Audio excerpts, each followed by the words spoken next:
Jim, I understand we're the number one on Apple Podcasts. Is that right? Yeah, that's right. We're right ahead of Joe Rogan. Joe Rogan, okay. Who's he play for? Yeah, pretty exciting. So, we did a Twitter the other day, Dad, that your dogs got sprayed by skunks. Yep. And we had 1,300 people write in about how to get rid of skunks. What was the best one? What was the best? Everyone seemed hydrogen peroxide, dish soap, and baking soda. Oh, that sounds pretty good. I think we didn't know that stuff. Baking soda and peroxide, eh? Where you mix them together? Yeah, it looks like you mix them together and wash the dogs. You're going to have to keep away from their eyes and that and everything, I would imagine. I would think. But I remember you and I were talking about my first blue, the one you saw on the opening, and that boy, oh boy, was she tough. She got entangled with a skunk. It was so bad, the stuff, it wasn't sprayed on, it was dripping off her. And I remember they fell down a well, like not a well, but like a window well. Window well down there. And it was unbelievable. And you talk about a skunk. Skunks are a pretty good size. This was a monster.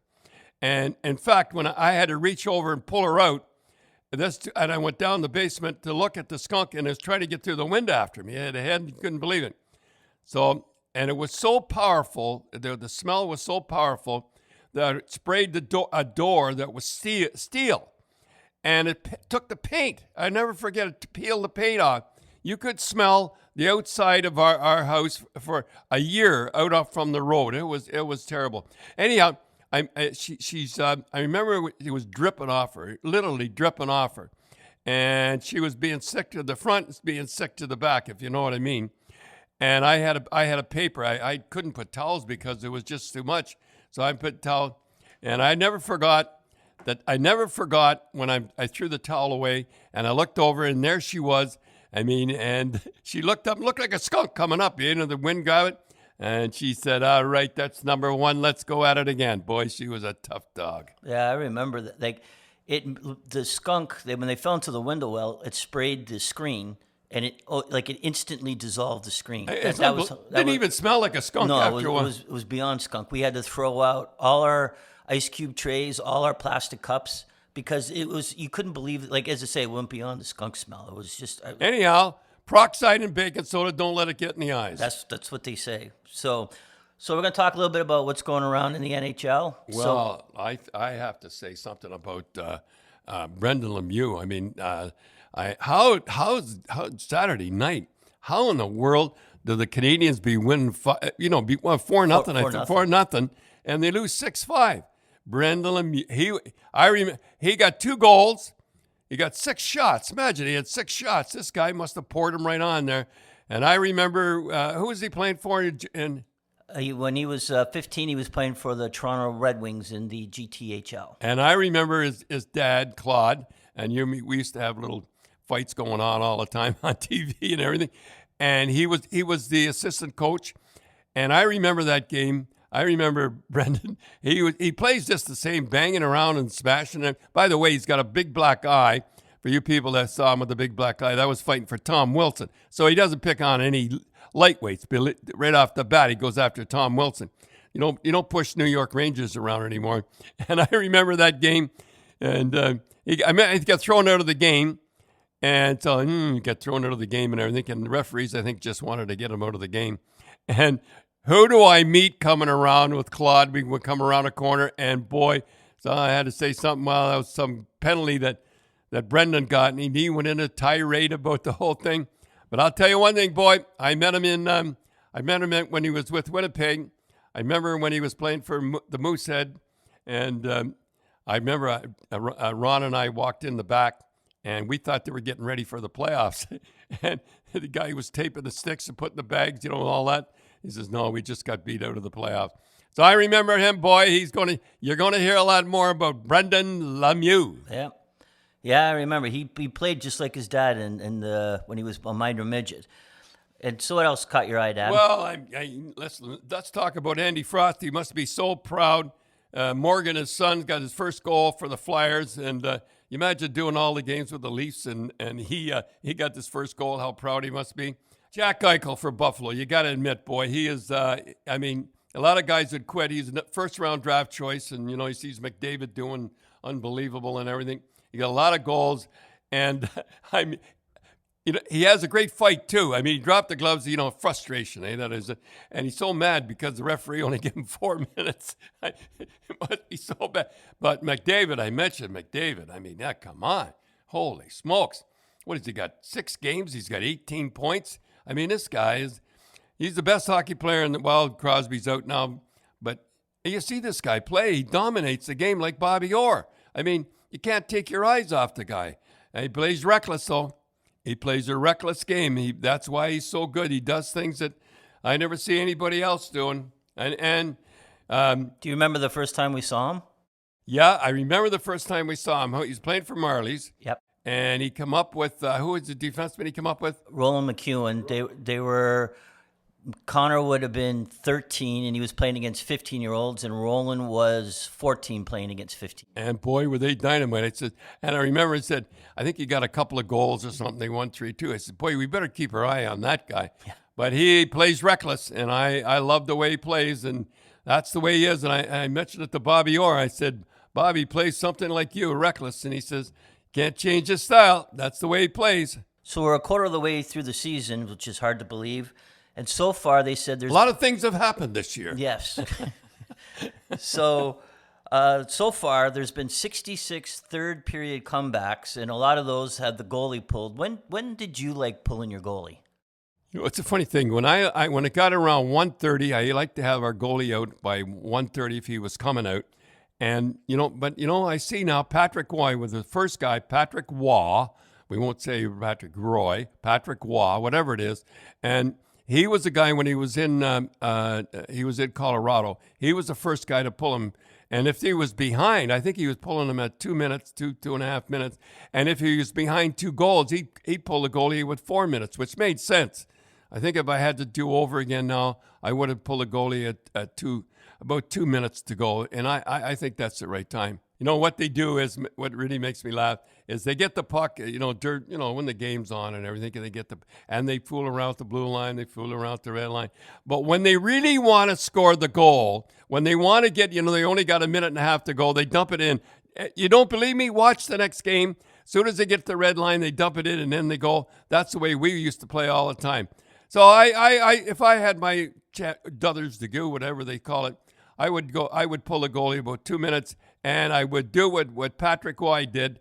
When he was behind 2 goals, he'd pull him with 4 minutes. I see where Patrick Kane is leading Chicago again. He's got 11 goals, and I remember the very first time on Hockey Night in Canada, we brought all the prospects. They had heavy-duty prospects. They came to the game in the morning, and they did us first. We did an interview, and then they met all the players. I think it was a good idea, the way the NHL did it, that they meet all the stars and everything like that. And they went in the dressing room. It was in the playoffs. But I remember the first time I saw him, I said, what are they bringing us? What are they bringing one of the stick boys up? He was the smallest guy I ever saw. But I saw what a big heart that guy has. Every year he leads the league. Tim, when I look back at last year, and I think of the big fight they had with, is he going to leave Columbus? Bobrovsky. I think that's how you pronounce it. Something like that. And he was a goaltender. He was really good in Columbus. And who would have thought that Florida paid all that money for him, expecting, we don't have to worry about the goaltending. Luongo's retired. We've got the Bobrovsky, 8.82. Boy, that must kill them when they think of all the money they're paying. And, we have to say one more thing about Marchand. I mean, this guy is unbelievable. I think he's got 13 goals. He's got 32 points. He's plus 11. But here's the best. He's got over 40 minutes in penalties. This guy, they call him the pest. He's more than a pest. He's a real hockey player. I think he should be up for the MVP. Washington's Garnet Hathaway, he got a 3-game suspension for spitting at your buddy Eric Branson. He lost. I just can't believe a guy would spit. I mean, you got to be pretty mad to be spitting. I mean, that's. 3 games for spitting when you think a thing is going on, but you just don't do that in hockey. Yeah. And did anybody, when you've gotten a lot of fights, nobody spit at you when you were in a fight? I've been in a few fights, and the one of the ones I think it was only the one I really got clocked a few times around the eyes. This kind of scared me, but the one that really I always remembered, it was fighting this guy, and he was on his. I don't know what happened. He was on his knees. I guess I knocked him down on his knees, and somehow or other, as I went to grab him, my thumb went in his mouth, and this guy was so terrified or so excited. He was grinding and he cut. I knew he was down to the bone, and he was so excited. I said, he's going to cut he's going to bite my thumb off. I mean, he was down to the bone, and it sounds terrible, but it's true. And I thought, well, I have to take the bull by the horns.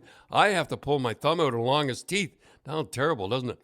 And I said, well, if I don't, he's going to bite my thumb off. I pulled, and luckily for me, he had his teeth knocked out in the front.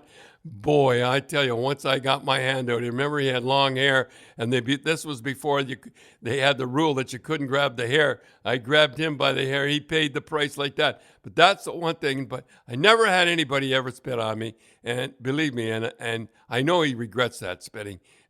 You get 3 games, you deserve it. I have to say something about Toronto Maple Leafs. I mean, I have to say something again about Anderson. I know not on television, but this guy is the best goaltender in the world. There is nobody that does as good as this guy. I mean, the Leafs won the game. Listen, I'm happy they win their second game. They had 3 shots on net, and then this guy bails them out. There's no goaltender in the world has one-on-one, I call it cold turkey shots like that, and he holds them in there. And he holds them in there, then they score a goal. He, without a doubt, is the best goaltender in the world. There's no doubt about it, that one. I'm looking when I look over at the stats, I feel all the stats follow the Leafs pretty good because I'm a Leaf fan. One thing he has to work on is Matthews. I know he's a golden boy and everything, but he has to work on the draws. I think he won one draw out of 10 or something like that. You cannot win constantly, and you will not win in the playoffs unless you have the puck. He's got to win but I remember Keith, he wins his first game. You have to, when you're a coach, you have to win that first game because you get a good feel. Everybody gets a good feel. And I remember my very first game was in Buffalo. And, the Stanley Cup champions finalists. And I have Jill Gilbert in net. And I think, well, we're not bad. We had a sort of a mediocre training camp. I could have had Mickey Mouse behind the bench the first year I was there. I didn't do a good job at all. So anyhow, we're in Buffalo. We open up in Buffalo, and we got hammered. I forget what it was. 9-5. 9-5. Isn't that awful? And I just can't believe it. I'm stunned, and everybody's stunned. 9-5. So for a fool, I used to sit behind the bus, at the back of the bus. And I never did it again after this thing. And I heard Jillian in the front, well, that is it. I am finished for the year, my average. Holy smokes, I'm a rookie coach. And my goalie says, I'll see you later. But we did all right. And they said, wait till the bell rings, Don. Wait till the bell rings. We'll be there. And the bell rang, and we were out. Chicago put us out. But I tell you, boy, all that summer, when I was there, I had that out by the Who. I think it was the Who, wasn't it? Won't get fooled again. Yeah. So I played that over and over and over again. And I remember we had a meeting. Harrison and I had a meeting. It was a little wee place, and he says, "Look, if you don't win," he says, "we'll both be gone. Use me as a heavy." And unfortunately, I used him as a pretty good heavy. And from then on, first place. And we were a tough team to play. We were the toughest team, maybe the toughest team in sports after that. But I always remembered that first game, 9-5. I thought my world is crashing down. So, Dad, like we were saying, we're going to be taking clips from the Grapevine shows. And one of the first guests I think we had was Terry O'Reilly. And he was, if there was a guy who was a Bruin, it was Terry O'Reilly. With the name Terry O'Reilly, I think that's why they drafted him for all the Irish guys in South Boston, because I remember when I was with Rochester Americans, I was coaching, and I saw this guy, number 1 draft choice. He could not stand up. He literally was the worst skater I've ever seen in professional hockey. I remember falling down on the corner and everything. And then the next year, I saw him. it was like a miracle. He could skate. Well, he wasn't the greatest skater, but at least he could stand up, and boy, was he tough. And he went in the corners. You went in the corner with him. You paid the price. And all the players used to call him Taz, from the Tasmanian Devil. And let me tell you, I remember Peter McNabb. They asked Peter McDonough, he said, how do you play with Terry? He says, I don't know where he's going. It must be on the other club. We don't know where he's going. Neither does the other club. And he was a tough guy to play against, boy. You go in the corner with Terry O'Reilly, you paid the price. But you know what? He's the only guy I could not get to cover the points. Don't ask me why. He wouldn't cover the points. And when he was on for a goal, you and he didn't cover the points, and it came from the points, you never confronted him. Anyhow, he led us in the scoring. Not only that, he had 15 majors for fighting. And that was his best year. He had 29 goals, 61 assists, 90 points, and he was. I only think this happened a couple of times, that he led the team in points and penalties, and he was plus 40. How much? What he was? Plus 40? Plus 40. Holy smokes! I didn't know he was that good. Anyhow, but you could not confront him when he made a mistake. You did not go in the restroom like the rest of the guys. Give him the heck of it. Because if you did, I don't know. I never did it because I knew don't do it. But my big thing back then was cover the points. No shots from the points. I did not want shots from the point. But Terry, he would not cover the point.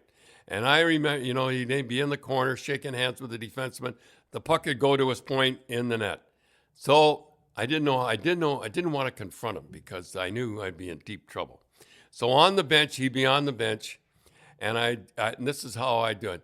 Well, the rest of us cover the points, but not Terry. Terry knows more than the coach, and I go up and down like that. Yeah, Terry doesn't cover the points. Their goals will go in and that's the way you do it, because if you ever confronted him, look out. And a few years later, he told me, about 10 years later, he told me when I'd go into that act, I guess, I'd say, no, we cover the points, but not Terry. He said he used to take his gloves off and he'd hold his pants. He didn't want to get up because he said, if I get up, I'm decking you right there. And I knew he would, but I knew how to handle this guy. He was the best. Terry O'Reilly, the Boston Strong Boy. So we have a clip of him talking about coming up, Dan Maloney and what he called Black Tuesdays. You remember how he used to tap guys on the this used to bug me more than anything. I first went there, used to tap guys in the shoulder, turn the guy around, let the guy take the first shot. He'd win, but we'd get an extra 2 minutes all the time. Do you remember how I said, someday you're going to be sorry doing that? And remember what happened in L.A.? Dan Maloney clocked me. Boy, I hit Butch Goring. He's not a real big guy, but I hit him clean check as the whistle went. Butch was cutting across the blue line. It was offside, and I smacked into him on the whistle. And I thought nothing of it. I didn't feel bad about the play. And I saw Dan Maloney skating towards me, and he was talking to me. And what he was saying was, you touch him and I'm going to kill you. Well, I didn't know what he was saying. I leaned forward. What did you say? I said, bang. He rocked me. I couldn't see. After the first one, he hit me right in the nose, and the swelling still hasn't gone down. Still hasn't improved. Yeah. Remember the tears rolling down. But I never forget that. After that, I had no problem with him tapping guys in the shoulder. When you practiced, I always felt that when you went into practice for all the young guys, they asked me, how can the Bruins go? I always thought you set the pace all the time. Did you mean to do that, or is it just natural? I never thought of that until you mentioned it. I've always felt that going into a game, if I haven't worked my brains out in practice for 2 or 3 days before that, I never had a real good feeling going into the game. So working hard in practice was very important. But I think the thing that kept us going, the thing that gave us the stamina, and I don't know if you realize this or not, when you were coaching, remember what you called Black Tuesdays? I don't know if you called it that. We called it Black Tuesdays. We would play on the weekends. We'd play Saturday and Sunday usually. And then Monday, Tuesday, and Wednesday were practice days. And then we'd start again Thursday, Saturday, and Sunday. And so sometimes Monday would be an optional, depending on how we did on Saturday and Sunday. Then Tuesday would be Black Tuesday. And I mean, when you got off the ice, you're almost physically sick, over and backs, ups and downs. And that's when we went into the game Thursday and started our weekly games, everybody on our team knew that we could go one step, like maybe it was just a psychological thing, but we knew that we could go one step further than the guy across from us because we'd worked harder during the week. That was a pretty good version of the fight and all that stuff that Terry told and everything, but this is how I remember it. I used to talk to him all the time, say, Terry, I don't mind you being fair, but quit tapping the guy on the shoulder because someday the guy's going to turn around and drill you. And so and he kept tapping guys on the shoulder. And one day he tapped another Irishman on the shoulder called Dan Maloney. And he just turned around and clucked him like you couldn't believe. I broke his nose and blood's all over the place. And guys didn't kid him, don't say anything because he grabbed you. Next game, this is how I remember it. Dan was in Detroit, and he grabbed Dan, and you couldn't believe the fight he had against Dan. It was 19 seconds into the game. Was it 19 seconds? 19 seconds. I don't remember. All I remember is the fight, and he was a tough guy. I mean, you couldn't, as long as you didn't embarrass him. That was a big thing. If you were fair, you were fair. And I remember another time. There was a great big guy, I forget his name, he's a Polish guy or something like that, I forget his name. He grabbed Terry and he wouldn't fight, but he held both of his arms and it was embarrassing to watch them out there. That was in Atlanta. There was a big brawl at the end of the game. At the end of the period. I remember the only thing I remember is Terry being embarrassed, and that's so the next time is in Boston. We played them about 10 days later. It was in Boston. And this guy, and I knew Terry never said anything, and this guy was cutting along our blue line. He cut into the trolley tracks, and Terry hit him. I mean, it was one of those crack. You could hear the crack. And I think, oh, boy. And the guy laid there, and he was in convulsions. I mean, the guy was in convulsions. So Terry is standing at the end of the bench, our bench, just standing there, leaning on a stick, looking out at this guy flopping around and everything. And, geez, I thought the guy was going to die or something like that. So I went down and I put my hand on Terry's shoulder and I said, Terry, don't worry, I think he's going to be all right. He very calmly, he turned around and very quietly, he says, I really don't give a if he dies. I looked at him like that. But one story you tell is pretty funny was when with Dan Maloney, there was a fight at Boston and Dan used to wear a big helmet. Oh, yeah. And it was there was a big fight right in front of the Bruins bench. I thought that this was funny. And there's one time I really broke up on the bench. Dan used to wear a great big helmet, big bubble helmet. And if you wore a bubble helmet, I used to give you a trouble helmet all the time. I used to give you a hard time all the time. So there was a fight right in front of our bench, like you said. And right up against the boards, and Dan, wear your big helmet, and he very calmly turned to me, well, the fight is going on. Grapes, give it a rest. Well, I just broke up. I guess it was in the moment of truth on the bench, something like that happens. You just break up when something like that happens. So, Dad, in the clip, Terry talked about during practice that on Tuesdays, the players used to call it Black Tuesday. So what he kind of went into a little bit of it, but what was a Black Tuesday? Well, I picked that up when I was playing from Joe Crozier. Like he'd give us a day off, and in the American Hockey League, when you played Friday, Saturday, and Sunday, and you give Monday off, but Tuesday you always paid the price. Nothing like the Bruins. I remember we used to go back and forth. And then we do stops and starts, which they don't do anymore.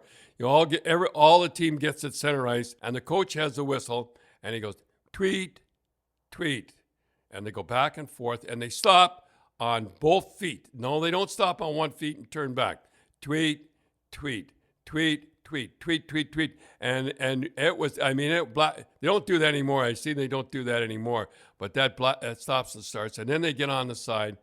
And I used to, I did it so hard one day that Donnie Marcotte, the best skater on the club, I said, we can't do it anymore. Oh, and I have to tell you one more. When we used to get guys that came from other clubs, and as you know, the rinks are oval, as they say, And the guys that wanted to cheat always got on the far end of the corner. I used to go to them and said, who do you think you're kidding? I said, I used to do what you're doing. So the Black Tuesdays, they paid the price, and I really didn't know that Terry felt that way or the players felt that way. I just knew they had to be driven. They had the day off. Now they're going to pay the price. Like how long would they go back and forth? I would say they go back and forth 15 to 20 minutes after practice. And so they would have a full practice. We have a full practice. We'd have the thing. I never had long practices. I'd only have an hour and 10 minutes, and then they'd get on the side. They knew what was coming. And the funny thing is, nobody ever complained. Nobody, I was pretty close to the guys. And I same thing as when I was playing. I didn't mind being driven. I knew it was for you, but you have to be driven. You can't, when you're alone or doing that, you have to be driven like that. But I remember, the one thing I remember about that is Donnie Marcotte was at the end, is we just can't go anymore. I remember, was the Bull gang came to you and complained because they were going back and forth on the boards and they were stopping so much that it shaved the ice rate down almost to the cement. No, that was in the playoffs. And what happened was, Harry, I'd have the 6 guys that were Black Aces, as they say. I used to be on the ice with them. And there was another thing I used to do. I used to stay on the ice with the Black Aces, as they were called. They were the spares. They were the guys that were going to fill in. And I said, you're going to play your game in the morning. And we used to go back and forth, back and forth, back and forth. And they used to be dead. And then we'd go for lunch after. And I'd buy them lunch. I was a great guy. I sound like a great guy. Anyhow, Harry showed me a letter from the league. And we were doing it so much back and forth that we shaved the ice down that they had to build it up. So we worked harder than anybody in the games, and we worked harder than anybody in practice. Well, Tim, I guess they're going pretty good. What are we, number one? What was it? Number one on Apple Podcasts. So we're on Spotify, Apple Podcasts, Facebook, and soon to be YouTube. Oh, yeah? I didn't know that. Anyhow, next week, we're going to have King Clancy on, one of my favorites. I think the National Hockey League has a humanitarian award or something for King Clancy. I mean, he was a great guy. He was a little Irish guy. He was traded. We'll tell the whole story next week. But he tells the story of the time he was on the ice when Ace Bailey was almost killed by Eddie Shore. It was between Toronto and Boston. That will be interesting, I'll tell you. And also, I hear from people, and we've heard from people, they want to hear more from the Darth Vader of hockey, Eddie Shore. I'll tell some stories about Eddie Shore. I know you won't believe them, but it's true.